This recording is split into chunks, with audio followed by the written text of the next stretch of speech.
Okay professor ಅಂತ ಕರಿಬೋದಲ್ಲ sir? ಆಯ್ತು sir. Professor, ಈಗ ಹಿಂದೂಗಳಿಗೆ ಈಗ ಈ ಹಿಂದೂಗಳು ನಾಚಿಕೆ ಯಾಕೆ ಬೀಳಬೇಕು ಅಂದರೆ ಅಯೋಧ್ಯ ಬಗ್ಗೆ ನಾನು ಯಾಕಂತ ಹೇಳ್ತೀನಿ. ಇಷ್ಟು ವರ್ಷ ಯಾಕಾಗಿಲ್ಲ? ಇಷ್ಟು ವರ್ಷ ಬೇಕಿತ್ತಾ?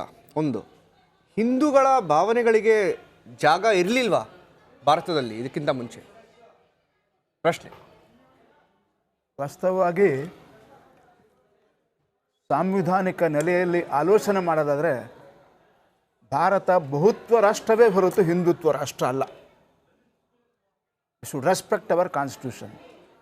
ಬಹುಜನರ ಭಾರತ, ಬಹುತ್ವ ಭಾರತ, ಮನುಷ್ಯರಲ್ಲಿ ದೇವರನ್ನು ಕಾಣಲೇಬೇಕಾದಂಥ ಅನಿವಾರ್ಯತೆ ಇವತ್ತು ನಮ್ಮ ಮುಂದಿದೆ.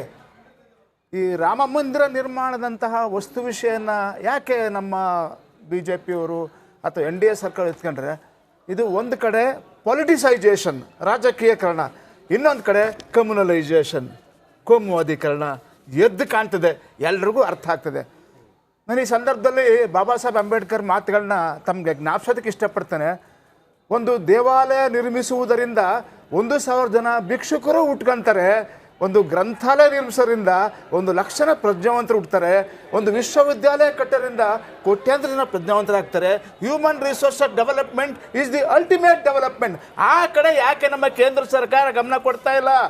ಹಸಿವನ್ನು ನೀಗಿಸ್ತಾ ಇಲ್ಲ, ಅಪೌಷ್ಟಿಕತೆ ನೀಗಿಸ್ತಾ ಇಲ್ಲ, ಮೂಲ ಸೌಕರ್ಯಗಳ ಅಭಿವೃದ್ಧಿ ಮಾಡ್ತಾ ಇಲ್ಲ, ಜನರ ಕನಿಷ್ಠ ಅಗತ್ಯತೆಗಳನ್ನ ಪೂರೈಸ್ತಾ ಇಲ್ಲ, ಸಾಯುವುದನ್ನು ತಪ್ಪಿಸ್ತಾ ಇಲ್ಲ. ಇವರಿಗೆ ಯುದ್ಧ ಬೇಕು, ಅದರಿಂದ ದುಡ್ಡು ಬರ್ತದೆ, ಉದ್ದಿಮೆ ಆಗಿದೆ. ಹಾಗೇನೆ ಮಂದಿರ ನಿರ್ಮಾಣ ಬೇಕು, ಸುಪ್ರೀಂ ಕೋರ್ಟ್ ಕೊಟ್ಟಿದೆ, ನಿರ್ಮಿಸಿ ಅಂತ ನಾವು ಕೂಡ ಗೌರವಿಸ್ತೀವಿ, but not at the cost of poverty. ಹಾಗಾಗಿ ಈ ರಾಮ ಮಂದಿರ ನಿರ್ಮಾಣದಲ್ಲಿ ಎದ್ದು ಕಾಣುವುದು ಸಾರ್ವಜನಿಕ ಹಿತಾಸಕ್ತಿಯ ರಕ್ಷಣೆ ಅಲ್ಲ, ಪ್ರಕೃತಿ ರಕ್ಷಣೆ ಅಲ್ಲ, ಮಾನವ ಸಂಪನ್ಮೂಲ ಅಭಿವೃದ್ಧಿ ಅಲ್ಲ, ಒಂದು ಪಕ್ಷದ ಅಜೆಂಡಾವನ್ನು ವೈಭವೀಕರಿಸ್ತಕ್ಕಂಥದ್ದು. ಮತ್ತು ಮುಂದೆ 24 ಬರ್ತಕ್ಕಂಥ ಚುನಾವಣೆಗೆ ಅದನ್ನೇ ಪ್ರಮುಖ ದಾಳವನ್ನಾಗಿ ಇಟ್ಕೊಂಡು ಚುನಾವಣೆ ಗೆಲ್ಲಬೇಕು ಅಂತಕ್ಕಂಥ ಒಂದು ಕಾರ್ಯತಂತ್ರ ಇಲ್ಲಿ ಎದ್ದು ಕಾಣ್ತದೆ. ಚುನಾವಣೆ ಗೆಲ್ಲುವ ಕಾರ್ಯತಂತ್ರ ನಮ್ಮ ದೇಶಕ್ಕೆ ಬೇಕಿಲ್ಲ. ಬಡತನ ನಿರ್ಮೂಲನೆ ಮಾಡ್ತಕ್ಕಂತಹ, ಎಲ್ಲರನ್ನ ಸಬಲೀಕರಣಗೊಳಿಸ್ತಕ್ಕಂಥ ಒಂದು ಅಜೆಂಡಾ ಬೇಕು. ನಾನು ಇದನ್ನು ಮಂದಿರ ನಿರ್ಮಾಣಕ್ಕೆ ನಮ್ಮ ವಿರೋಧ ಇಲ್ಲ, ಯಾಕಂದ್ರೆ it is the order of the supreme court, we have to abide by it.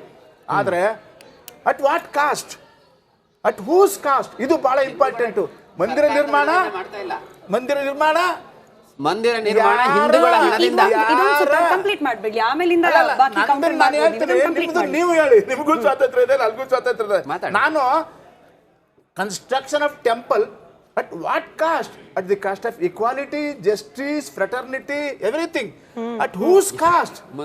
ಮಂದಿರ ನಿರ್ಮಾಣ ಮಾಡೋದ್ರಿಂದ ರೈತರು, ಕಾರ್ಮಿಕರು, ಬಡವರು, ಮಕ್ಕಳು, ಮಹಿಳೆಯರ ಹೊಟ್ಟೆ ಮೇಲೆ ಹೊಡೆದು ನಿರ್ಮಾಣ ಮಾಡ್ತಾರೆ. ಇದರಿಂದ ಭಾರತ ದೇಶ ಪ್ರಬುದ್ಧ ದೇಶ ಆಗಿಲ್ಲ ಅಂತಕ್ಕಂಥ ನನ್ನ ಅಭಿಪ್ರಾಯ.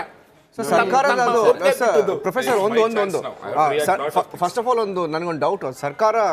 ಸರ್ಕಾರ ಕಾಸಾಗ್ತಿಲ್ಲ, ಟೆಂಪಲ್ ಟ್ರಸ್ಟ್ ಅಂತಿದೆ, ಟೆಂಪಲ್ ಟ್ರಸ್ಟ್ ಸ್ಪೆಂಡ್ ಮಾಡ್ತಿರೋದಲ್ಲಿ ಸರ್ಕಾರ, ಕೇಂದ್ರ ಸರ್ಕಾರ ಮಾಡ್ತಿದೆ. ಪ್ಲಸ್ ಮೋಹನ್ ವಿಶ್ವಾಗ ಒಂದು ಪ್ರಶ್ನೆ. ಮೋಹನ್ ವಿಶ್ವ, ಈಗ ನೋಡಿ, ಅದ್ವಾನಿ ಅವರು, ಮುರಳಿ ಮನೋಹರ್ ಜೋಶಿ ಅವರು ರಥಯಾತ್ರೆ ಮಾಡಿದ್ರು.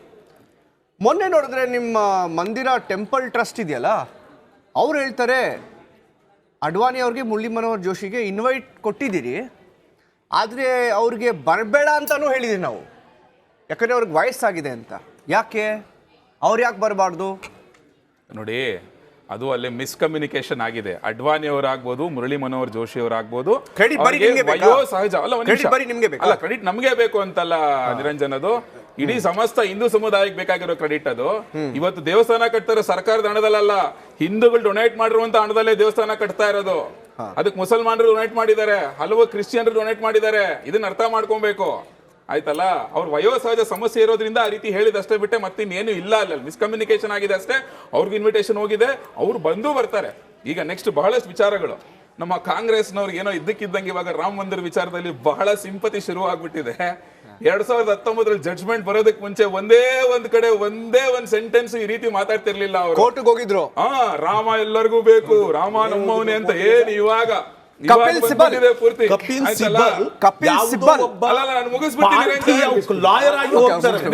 ಮುಗಿಸ್ಬಿಡ್ತೀನಿ ಕೇಳಿ, ಆಯ್ತಲ್ಲ.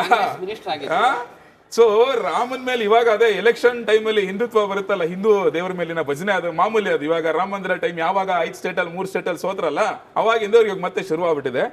ನೆಕ್ಸ್ಟ್ ಆದರ್ಶಗಳ ಬಗ್ಗೆ ಮಾತಾಡ, ರಾಮನ ಆದರ್ಶವನ್ನ ಬಿಜೆಪಿ ಅವರು ಅಳವಡಿಸ್ಕೊಳ್ಳಿಲ್ಲ ಅಂತ ಹೇಳ್ಬಿಟ್ಟು ಒಂದು ಸಿಂಪಲ್ ಉದಾಹರಣೆ ಕೊಡ್ತೀನಿ. ರಾಮ ಏಕಪತ್ನಿ ವ್ರತಸ್ಥ, ಬಹುಪತ್ನಿತ್ವ ಇತ್ತಲ್ವಾ ಇಸ್ಲಾಂನಲ್ಲಿ, ಟ್ರಿಪಲ್ ತಲಾಕ್ ಅಂತ ಹೇಳಿ ಅದನ್ನ ರದ್ದತಿ ಮಾಡಿದಾಗ ಅದ್ರ ವಿರುದ್ಧ ನಿಂತ್ಕೊಂಡು ಬಹುಪತ್ನಿತ್ವ ಪರವಾಗಿ ನಿಂತ್ಕೊಂಡವ್ರು ಕಾಂಗ್ರೆಸ್ನವರು, ರಾಮನ ಏಕಪತ್ನಿತ್ವದ ವಿರುದ್ಧವಾಗಿ ನಿಂತ್ಕೊಂಡವ್ರು ಕಾಂಗ್ರೆಸ್ನವರು. ಇವ್ರ ಬಾಯಲ್ಲಿ ನಾವು ರಾಮನ ತತ್ವವನ್ನ ಮುಸಲ್ಮಾನರ ಮೇಲೆ ಹೇಳ್ತಿರೋದು ಅಂತಲ್ಲ, ರಾಮನ ಆದರ್ಶ ಅಂತ ಬಂದಾಗ ಒಂದು ಎಕ್ಸಾಂಪಲ್ ಕೊಟ್ಟಿದ್ದಷ್ಟೇ. ರಾಮನ ಆದರ್ಶವನ್ನ ಯಾವ ರೀತಿ ಇವ್ರು ವಿರೋಧ ಮಾಡಿದ್ರು ಅಂತ ಹೇಳಿ, ಆದ್ರಿಂದ ಇವ್ರು ಅದ್ರ ಬಗ್ಗೆ ಮಾತಾಡುವಂತ ಯಾವ ನೈತಿಕತೆನೂ ಇಲ್ಲ. ಮತ್ತೊಂದು ರಾಮನ ಆದರ್ಶಕ್ಕೆ ಬರ್ತೀನಿ. ಇವ್ರು ಮಹಾತ್ಮ ಗಾಂಧಿ ಅವರ ಹೆಸರನ್ನ ಪಕ್ಕದಲ್ಲಿ ಇಟ್ಕೊಂಡು ರಾಜಕಾರಣ ಮಾಡ್ಕೊಂಡ್ ಬಂದ್ರಲ್ಲ, ಮಹಾತ್ಮ ಗಾಂಧಿ ಅವ್ರು ಏನ್ ಹೇಳಿದ್ರು? ರಘುಪತಿ ರಾಘವ ರಾಜ ರಾಮ್ ಪತೀತ ಪಾವನ ಸೀತಾರಾಮ್ ಅಂತ ಹೇಳಿದ್ರು. ತಿರ್ಗಾ ಮಹಾತ್ಮ ಗಾಂಧಿ ಅವ್ರು ಏನ್ ಹೇಳಿದ್ರು? ನಿಮ್ಗೆ ಭಗವದ್ಗೀತೆ ಬಗ್ಗೆ ಮಾತಾಡಿದ್ರು. ಇದೇ ಭಗವದ್ಗೀತೆ ಇವತ್ತು ಮಕ್ಕಳಿಗೆ ಹೇಳ್ಕೊಡ್ತೀವಿ ಶಾಲೆನಲ್ಲಿ, ಫಸ್ಟ್ ವಿರೋಧ ಮಾಡೋದೇ ಇವರು. ತಿರ್ಗಾ ರಾಮನ ಮಹಾತ್ಮ ಗಾಂಧಿ ಎಷ್ಟು ಹಚ್ಕೊಂಡಿದ್ರು, ರಾಮ ಮಂದಿರ ವಿಚಾರದಲ್ಲಿ ಫಸ್ಟ್ ವಿರೋಧ ಮಾಡಿದವರೇ ಇವರು. ಅದಾದ್ಮೇಲೆ ನೆಕ್ಸ್ಟ್ ಗೋ ಹತ್ಯೆ ವಿಚಾರದಲ್ಲೂ ಅಷ್ಟೇ ಮಹಾತ್ಮ ಗಾಂಧಿ ಅವರು ಗೋಗಳನ್ನ ಹತ್ಯೆ ಮಾಡಬಾರ್ದು ಅಂತ ಹೇಳಿದ್ರು. ಬಟ್ ಗೋ ಹತ್ಯೆ ನಿಷೇಧ ಕಾನೂನು ಜಾರಿಗೆ ತಂದ್ರೆ ಫಸ್ಟ್ ವಿರೋಧ ಮಾಡೋದೇ ಇವರು. ಇವತ್ತು ಆದರ್ಶಗಳ ಬಗ್ಗೆ ಬಿಜೆಪಿ ಪಕ್ಷಕ್ಕೆ ಹೇಳ್ಕೊಡ್ತಾರೆ. ವಿರೋಧ ಮಾಡ್ತಿದ್ದಾರೆ. ಪ್ರೊಫೆಸರ್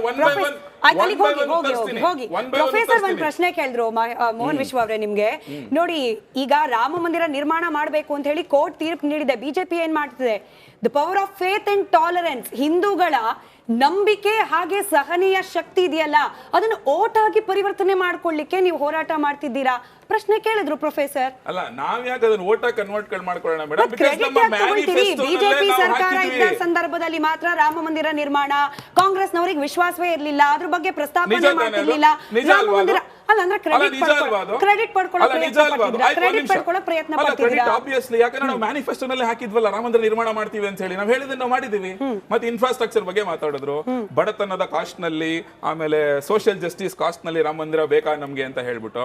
ಮೇಡಮ್, ಇವತ್ತು ಭಾರತ ಇಡೀ ವಿಶ್ವದಲ್ಲಿ 10 ವರ್ಷದ ಹಿಂದೆ ಎಕಾನಮಿನಲ್ಲಿ 10ನೇ ಪ್ಲೇಸ್ ಅಲ್ಲಿ ಇತ್ತು, 5ನೇ ಪ್ಲೇಸ್ ಅಲ್ಲಿ ಇದೆ. ಇದು ಭಾರತದ ಡೆವಲಪ್ಮೆಂಟ್ ಆಗಿರೋದು ನರೇಂದ್ರ ಮೋದಿ ಅವರ ನೇತೃತ್ವದಲ್ಲಿ. ತಿರ್ಗಾ ಇದೇ ಕಾಂಗ್ರೆಸ್ನವ್ರು ಹೇಳಿದ್ರು, ನರೇಂದ್ರ ಮೋದಿ ಅವರು ಬೆಂಗಳೂರಿಗೆ ಅಥವಾ ಕರ್ನಾಟಕ ಚುನಾವಣೆ ಟೈಮಲ್ಲಿ ಬಂದಾಗ ಏನ್ ಹೇಳಿದ್ರು ಅಂತ ಹೇಳಿದ್ರೆ, ಕೆಂಪೇಗೌಡ ಟರ್ಮಿನಲ್ 2 ಇನಾಗ್ರೇಷನ್ಗೂ ಮೋದಿನೇ ಬರ್ತಾರೆ, ಆಮೇಲೆ HAL ಫ್ಯಾಕ್ಟರಿ ಇನಾಗ್ರೇಷನ್ಗೂ ಮೋದಿನೇ ಬರ್ತಾರೆ, ಮೆಟ್ರೋ ಇನಾಗ್ರೇಷನ್ಗೂ ಮೋದಿನೇ ಬರ್ತಾರೆ, ಬೆಂಗಳೂರು ಮೈಸೂರು ಎಕ್ಸ್ಪ್ರೆಸ್ ವೇಗೂ ಮೋದಿನೇ ಬರ್ತಾರೆ, ಆಮೇಲೆ ಎಲ್ಲ ಶಂಕುಸ್ಥಾಪನೆಗೂ ಮೋದಿನೇ ಬರ್ತಾರೆ. ಹಾಗಾದ್ರೆ ಇದ್ಯಾವುದು ಇನ್ಫ್ರಾಸ್ಟ್ರಕ್ಚರ್ ಡೆವಲಪ್ಮೆಂಟ್ ಅಲ್ವಾ? ಇದ್ಯಾವುದು ಅಭಿವೃದ್ಧಿ ಅಲ್ವಾ? ಇದರಿಂದ ಯಾವ್ದ್ರಿಂದ ಉದ್ಯೋಗ ಸೃಷ್ಟಿ ಆಗಿಲ್ವಾ? ಇದರಿಂದ ಬಡತನ ನಿರ್ಮೂಲನೆ ಆಗಿಲ್ವಾ? ಅಷ್ಟೇ ಯಾಕೆ, ಕೋವಿಡ್ ಸಮಯದಲ್ಲಿ ದೊಡ್ಡ ಸಮಸ್ಯೆ ಆದಾಗ ಇಡೀ ದೇಶದಲ್ಲಿ ಹತ್ತತ್ರ 80 ಕೋಟಿ ಬಡವರಿಗೆ ಪ್ರತಿ ತಿಂಗಳು ದವಸ ಧಾನ್ಯಗಳನ್ನ ಕೊಟ್ಟಿದ್ದು ಮೋದಿ ಸರ್ಕಾರ. ಇವತ್ತು ಕಂಟಿನ್ಯೂ ಆಗ್ತಿದೆ. ನೆಕ್ಸ್ಟ್ ಇದೆಲ್ಲ ಬಡತರ ಉದ್ದಾನ ರಾಮ ಮಂದಿರ ಕಟ್ಟಿದಾಗ ಇವತ್ತು ನೋಡಿ ಅಯೋಧ್ಯೆನಲ್ಲಿ ರಿಯಲ್ ಎಸ್ಟೇಟ್ ಪ್ರೈಸಸ್ ಮೇಲೆ ಹೋಗಿದಾವೆ. ತಿರ್ಗಾ ಎಷ್ಟು ಹೋಟೆಲ್ಗಳು ಬಂದಿದಾವಲ್ಲಿ. ಬೆಂಗಳೂರು